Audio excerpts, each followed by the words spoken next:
Welcome, everyone. Today I'm joined by Serena Chironna, founder of Kino Italy, a project that is behind remote work hubs in Italy. Hi, Serena. Welcome. How are you doing?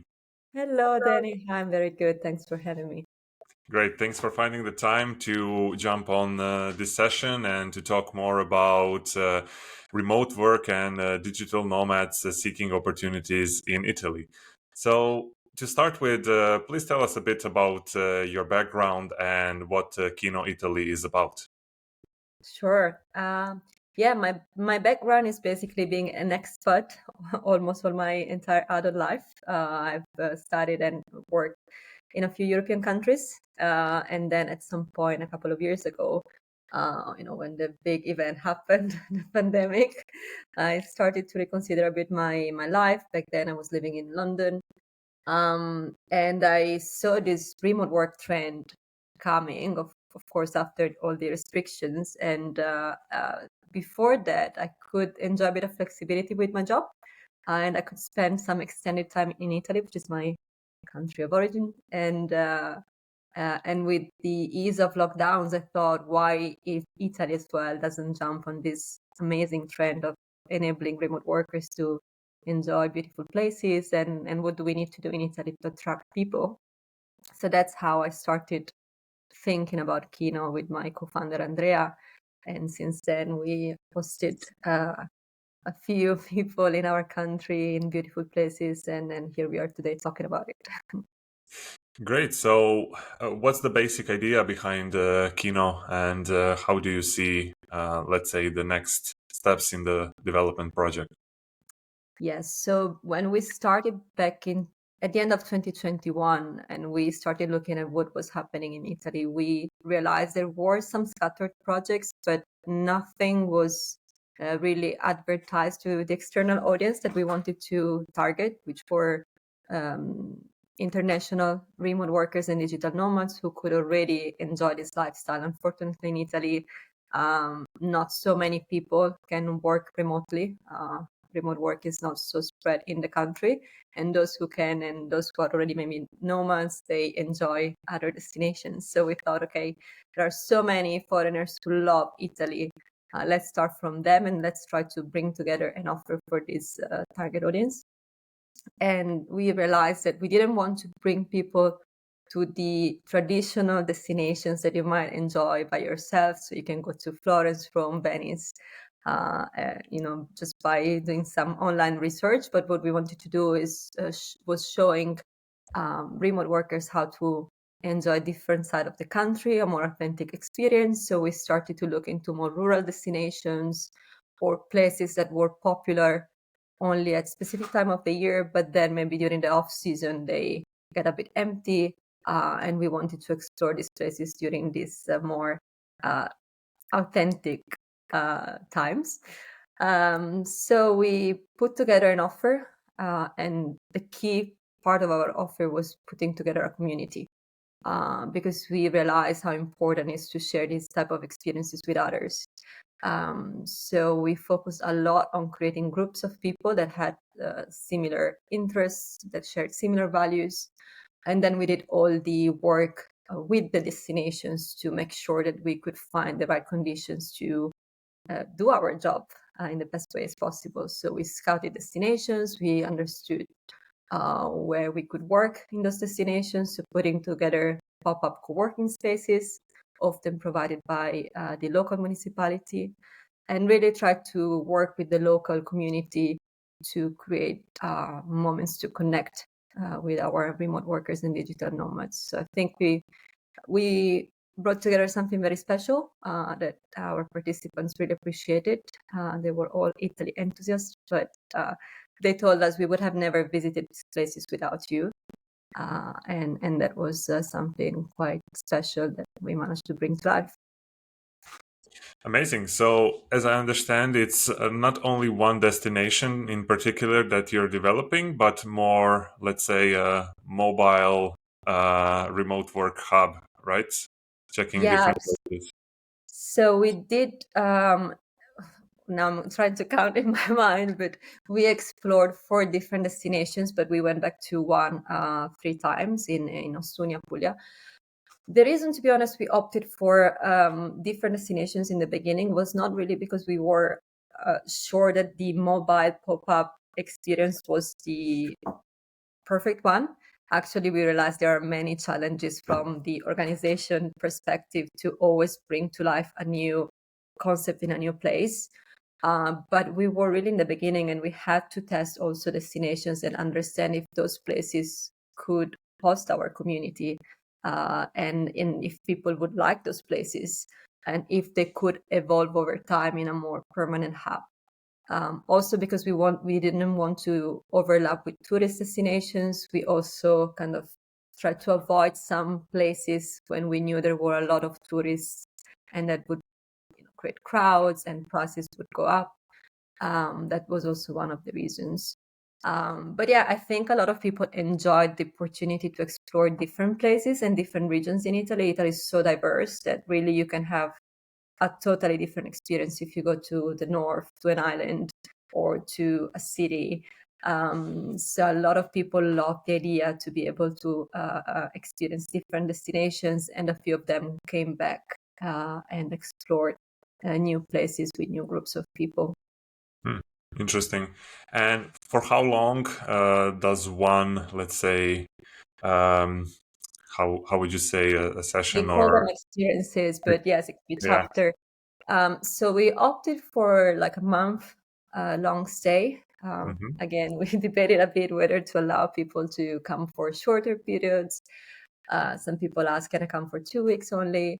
But we really felt that because one of our main objective was to create connections with the local community, we wanted to differentiate from a classic tourist travel product.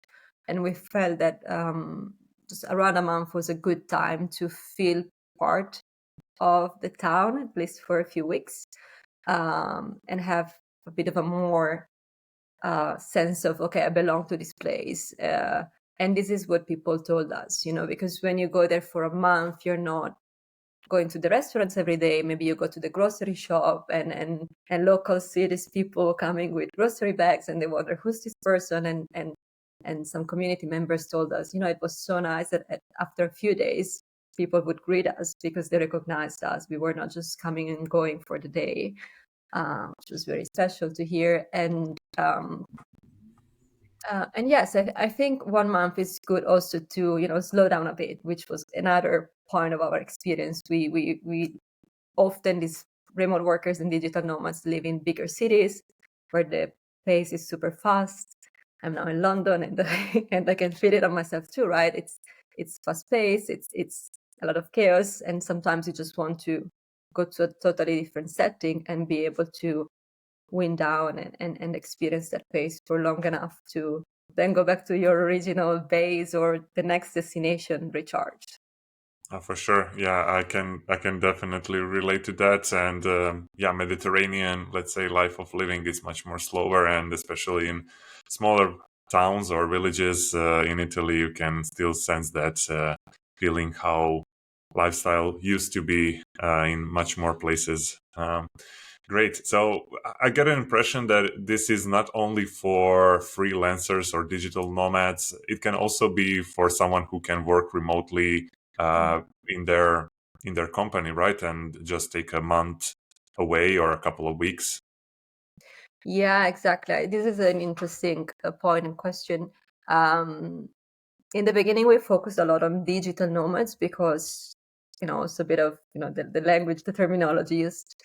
But we soon realized that as a destinations, we were also talking to remote workers, as you said, people that might have a base, but they just want to move away for a month or some weeks. And we actually had all of these targets. Like we had digital nomads who maybe for a month they told me, oh, I appreciated that for this month I didn't have to organize everything by myself because we to organize all the logistics, and we take care of that. And then they might have jumped to another place where they actually rented their own apartment and so on, and did their own organization and planning. But we also had people who were on their first experience working abroad. And for them, it was a safety start to, explore this lifestyle and try to understand if it's something they want to experience more in the future. So I think it is a product that can cater different type of people depending on where they are with their career and what they can do, and if they have the freedom to be location independent at least for a few weeks during the year. Yeah, amazing. Uh, just the other day, I had an idea cross my mind. I mean, I'm originally from Croatia, and I'm seeing the same trend of remote hubs popping up here and there. And not only for curiosity, but also for networking reasons. Being from Croatia, I would be glad to join such a remote hub, working hub for a month and just meet new people from around the world, right? So, do you have cases where people from Italy are also joining, or is it always people from abroad? We did have a few Italians. They were living abroad, so they were not Italians from Italy, Hmm. living in Italy. Mm. But what we had was Italian who are locals in those destinations, but that live abroad or Yeah. live somewhere else in Italy. And they were back home for a few weeks and they saw our community and they were very interested in the concept because you might know because you have that. I'm not sure whether you come from a smaller place or a bigger city Yeah. in Croatia. Do you come from a city or a small place? From Split, Spalato. Yeah. From space. So it became quite international lately. Yeah. But people, let's say people that come from a small town, they often leave because they want to have a better job, better career, but also they might not necessarily find the locals attuned with their own values or mindset. So they want to explore something else, right? And they leave. But I think if you start seeing people with your mindset, your lifestyle that come to your hometown, then you might say, okay, why don't I spend more time here? Because I don't feel alone anymore. I don't feel like I have my family, but I can also tap into this community and have those interesting conversations that I might have in a bigger cities because I relate to their experience. And I'm not saying that you can't have interesting conversations with locals and you can have very interesting conversations, and we shouldn't think that people living in small places don't have anything to contribute with, because I realize that's not the case, but it's a different type of connection and discussion you would have. So I think that this is very powerful. Like if you're able to create this dynamic ecosystem with different people coming and going and contributing with ideas and a bit of freshness, let's say. Also, people that have left might want to either come back or spend longer period of time working from their hometowns. Yeah, because there are many benefits, as I mentioned, not only networking, but also, yeah, sharing the experience and learning from other people's experiences, maybe not even in the same job position or industry. I think it's very valuable to kind of shift those everyday agendas and I think different parts of your brain start to work and you get these ideas that might block you from one or the other reason, and just being surrounded with different energy kind of unblocks the everyday work that you have. And you mentioned you returned to one of the location. You tried a couple of them. What was the reason behind you returned to this one, and what made the decision? Yes. So I think it's critical for anyone trying to build a remote work ecosystem, like understanding you won't be able to do it alone. And this is where, we got stuck in some places, or like you said, we decided to go back to others. The place where we went back 3 times is Ostuni, which is a beautiful Mediterranean town in the Apulia region. If you look at Italy, it looks a bit like a booth, and that would be the heel of the the country. In this place, we found like a local partnership that really worked well for us. It's a hospitality company. They're called Wonderful Italy. But they were complementary to what we were doing because they had the infrastructure. They were managing apartments. And again, this is an entirely different conversation that we could argue that local apartments for tourists are not suitable for remote work. Fair points there, but we had to work with what was there. We didn't have a co-living or, we didn't own a building that we could shape in the way we wanted. But we did a very, accurate job with our partners, trying to identify among their accommodations which one were more suitable to host a longer stay, where the Wi-Fi was working better, because that's also a thing. You go to a town, you might not have the same quality of connection everywhere. There are areas where it works very well. You move 2 blocks and then it doesn't work anymore. So those are all the very practical things you also have to work with every day. So because they could help us on that side, and also because they are a business that is so ingrained with the local in the local ecosystem, they had contacts with a local not-for-profit organizations and the local municipality. We were really able to initiate several conversations and connecting different dots. And for us, that was a major support, because I'm originally from that region, but I didn't have connections to that specific place, and so my co-founder. So it was really important to be able to rely on local expertise and people that knew the area very well and could make those magic connections. So I would say this is critical for the success of a hub, which again is different than if you open a co-living and you do everything within your co-living. You don't need probably anyone else. If you create a cool concept, that is self-sustained. But if you want a hub to emerge, you need to build strong local partnerships, and you need the local community involved. Yeah, exactly. There's so much more than just gathering the group, which is just on its own a project on its own to gather a group and to find them accommodation. But there's so much more that goes along the way, such as you said, making sure that they have a stable internet connection and co-working space and other activities to do. So I think we are just at the beginning, right? You and the other enthusiasts who are doing this in their location of their choice, we are just at the beginning, and having the support of local, not only authorities, but local entrepreneurs going in this direction is much needed. And I believe conversations like this can contribute to that awareness of that there is a demand and there is a great potential behind the idea.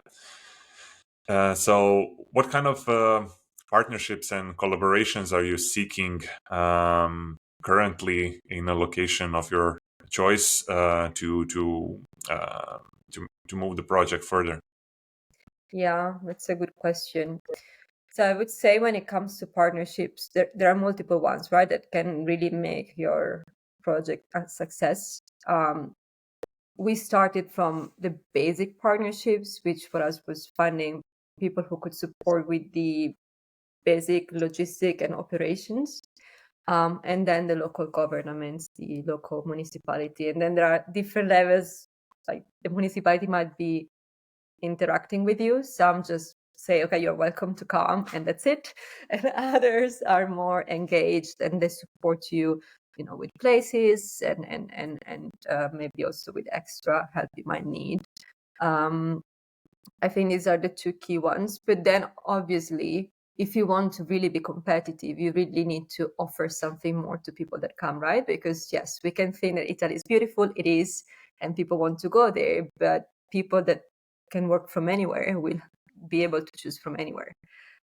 So what differentiate your destination from, all the other points on the maps that people look at? So I think it's very important to build partnerships or collaborations with local people who will work on the community building aspect. It's I think it's very easy to build partnerships for services. You just say, we have people that could become clients of your service, restaurant, or I don't know, gym. They will come every month, create a cart with discount. Fairly easy, to be honest. I think who doesn't want to have extra clients, right? I think the very challenging thing, but that really makes the difference, is finding people who want to invest their time to create a welcoming hub, a welcoming community. And that, to be honest, is a bit challenging because, we are not on the location all year round. And this is where we're trying to get our head around, like, how can we find those community facilitators, community managers who are really the connectors and make the destination very special. We have people now from our communities that are going back to Ostuni multiple times, but that's because somehow we managed, through people we knew, to introduce them to the local people, and they really felt welcome. They became friends with locals, and now they feel like I can go by my own. And these are for now 2-3 people, but if you multiply it by some by hundreds over time, this become an economy for a place during months where tourists would not go, for example.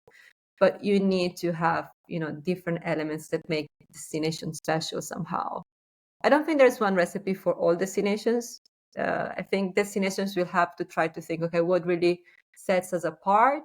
This is a list of recipes that have to be there to fulfill the needs of the specific traveler. But then let's find something that is unique about our place. And you need people who wants to put their time. I don't think necessarily just because there's a profit behind it, but because they really want this project to be a success. And I mean, yeah, definitely it has a big impact on the local economy and community in general. But it also extends let's say the high season or the summer season, right? I'm not sure how the situation is in that region outside peak months, right? But if you bring someone in March or April or even May, um, do you think that kind of extends the tourist season in one way or the other? It's a tricky one, because you might think like, oh, who wouldn't want to extend and get more money, right? But at the same time, if you think about digital nomads, remote workers, they stay for longer, so they're for sure not paying the tourist price. And what the reality we confronted at times was that owners of apartments and would tell, well, we prefer to keep it closed for this price because then we get, this is what we get in August. We are not interested in putting it out. And also it's not just like a selfish reason. Sometimes you have also on their side, for example, like we went to Suni in March. In the beginning, March is still cold. Like Italy is not always warm. It can be cold. Yeah. Even in the south of Italy in March, it can be still pretty chilly. And last year, like, with all these global situations, wars and so on, like the bills prices went so high. So it was not making economic sense for apartment owners to rent their apartment at low season rates because they would pay so much in bills. So I also understand and appreciate the challenges on the supply side. So I think you need to do a lot of work, and that's why having local partners or people that are experts also in that part of business who can really have those conversations and find this middle ground. I think for Italy, one challenge is that at other destinations that became very popular for digital nomads and remote workers, I think they were very hungry for this audience because it started at a time where, I don't know, COVID and people wouldn't travel. So the economies based on tourism was shut. I don't think Italy went through that phase. And now we're trying to push this trend now. And it's even harder to make a case of why do we need this. And the reason is more than extending the tourist season. It's innovation, is economic development, is stopping the population trends. So it's much broader than just extending the tourist season. you start from there, but you have to have a vision, and you have to be able to sell that vision. Oh, for sure. And well, to wrap it up on the topic, how do you envision Italy, for example? Do you see in multiple places in parallel having these remote work hubs, or some region being a leader, let's say, in such a way? How do you envision the future of remote work hubs in Italy? It would be a slow journey, but things are moving. So I think, if you have the patience and persistency, you will see the change coming. But for example, the Puglia, the region of Ostuni, they recognize there's opportunity here, and they built a strategy that is targeting overall to attract talents to the region, and digital nomads and remote workers are part of this strategy.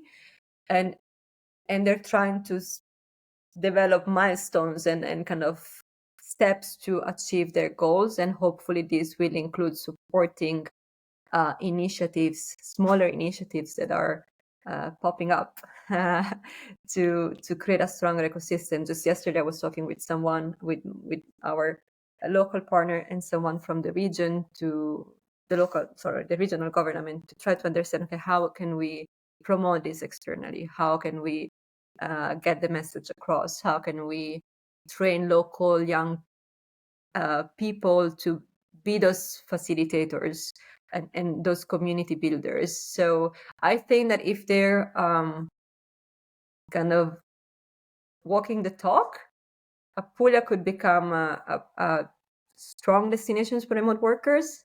There are other places in Italy that are already attracting remote workers, but more for the appeal of the destinations per se. Sicily, if you go on nomad list, Palermo is quite popular. Sardinia, the island, is quite popular during the spring and very beautiful. I haven't been yet. I don't know how this is possible, but I should go. And then obviously, I'm sure that a lot of remote workers are working from the big known cities, which are beautiful, still beautiful. They're still worth a visit, but they can go on their own. And then I think those local people who will really believe in this, over time, some cool projects will emerge. There are so many now. It's just that in different ways, we are all experiencing challenges, and we're trying to work together to get on the other side, where we'll be all celebrating big communities of people coming. Exactly. Yeah. I guess with the raising demand and more people being interested in Italy in general, from this point of view, will make things easier, or will move some stones a bit further on its own. So uh, let's talk about a bit about the trends in Italy. So I'm not familiar. Did Italy, well, let's say, recently open to the idea of digital nomads, welcoming digital nomads, or is it something that's been slowly developing for many years? What's the situation there in general? Yeah, I think in terms of local actors, businesses, organizations trying to attract nomads, apart from some initiatives that were born even before COVID, but I think a lot of the initiatives started to develop around the same time that Kino, we started at Kino 2021, 2022. In March 2022, the Italian government introduced the digital nomad in the Italian legislation with a decree. So that was the kind of beginning of the Italian nomad visa journey. And there were a lot of blogs announcing, oh, Italy has a nomad visa, but that was not the case. That was just the first step, but there were no, the requirements to get the visa were not further specified, which meant that was not applicable and you could not apply for it. So over the past 2 years, people wonder what's happening. And just recently, just now, it's been shared that different ministries have signed for this law. So the bureaucratic process is going ahead. So this is good news because it was stopped at some point. There was change of government, and with that, a lot of things get delayed.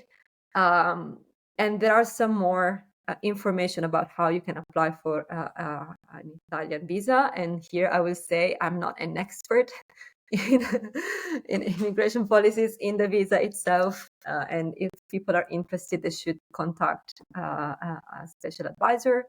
But I can say this information you can find online. You will need to have minimum salary, annual salary of around 28,000 euros to apply. And there's a bit of a bureaucratic process to go through, which when you read seems a bit painful. A lot of things in Italy when it comes to bureaucracy are a bit painful, but if you really love the idea of the experience, you might want to go through it. And I've met people who also applied for other type of visas just because they're really committed to go to Italy. So you will have to have your own health insurance. You will have to get your registration code for taxes. You also will need a letter from your employer, which is a bit weird because a lot of remote workers and digital nomads are self-employed and freelancers. So I have to dig into this. I don't know, but it sounds like they're a bit of out of touch with reality there. And this is also what we've heard from many digital nomads when they talk about visas in general, not about just this one. It seems that they are not actually made for nomad. These visas are more for people who want to live in a place as an expat, and it seems that the bureaucratic process is too much of a hassle to really go through it. So I'll be very curious to see how far this goes. Hopefully it goes far, but at least as a PR move, I think it will be powerful to announce that things are moving and people will start looking into it. And I'm sure a lot of people would be interested in pursuing this opportunity. Yeah, then it makes much more sense, especially from people from within European Union to go somewhere for a couple of months or a couple of weeks and do like a remote or workation, as we Exactly. also call it, rather than moving for a longer period of time with the digital nomad visa at the moment. Hopefully, it turns out for better. And actually, I had a question about you touched a bit on it about the challenges that expats, we can call them like that, or digital nomads in general. What are the challenges? Anything to add? Is it the language barrier still the biggest, and alongside with bureaucracy? Anything else that you hear from expats or digital nomads when coming to Italy? Um, so just before they come, what they told me, even when I was doing my own nomadic travel, like there's not a perception of what's happening in Italy. There's not a perception of Italy as a destination for digital nomads or remote workers, right? So I think this is something that needs to be changed, and hopefully, with a lot of people trying to do things in Italy, this is changing. I would say that the language is a barrier when you want to move away from bigger cities. So if you go to big cities, tourist destinations, people you will be able to talk, speak in English, and people will understand you. You will be able to hold a conversation. If you want to go to more rural areas, there knowing a bit of language will help. I think Italians are very welcoming, and with the gestures and stuff. They will try to talk to you anyway, but it helps big times. I was talking with a guy, I don't know if you know him, Peter Benet. He's working remotely from Italy. He also talks about his adventures in Italy, and he's living there with his partner. And now can speak a bit of Italian, and he said like how being able to communicate really changed his experience, because you start to talk with a friend, and then because they can understand you, they will introduce you to their wider group of people, and you will have a much different experience. And also it will help you with the bureaucracy, because once you get the connection with someone local, they will know someone working in the municipality, and they will just help you because they're connected to you. You will be supported anyway. It would be just a bit more painful to get through all the hassles. And I think, learning the languages anyway, to me, it should be a goal if you stay long enough in a place of, anyone traveling really. It's just, it opens up to another level of experience. And in fact, with the destinations we had announced for this year, we wanted to offer also Italian courses for people who want to go that extra mile and pick up the language. Yeah, interesting. There are so many opportunities for, let's say, side services that you can offer to people who are coming for a first time, for a couple of times. Yeah, definitely a language course is one of those that you can whiz in the package or have as an extra service. Amazing. Well, I'm glad to hear. Can I just add an extra one? This is I really need to say. Just get a car. Get a car because Public transportation. transport or? Yeah, it's so public transport through main cities is reliable. You have also trains compared, for example, to the UK here. Just to do the same amount of kilometers in the UK, I would pay triple the amount.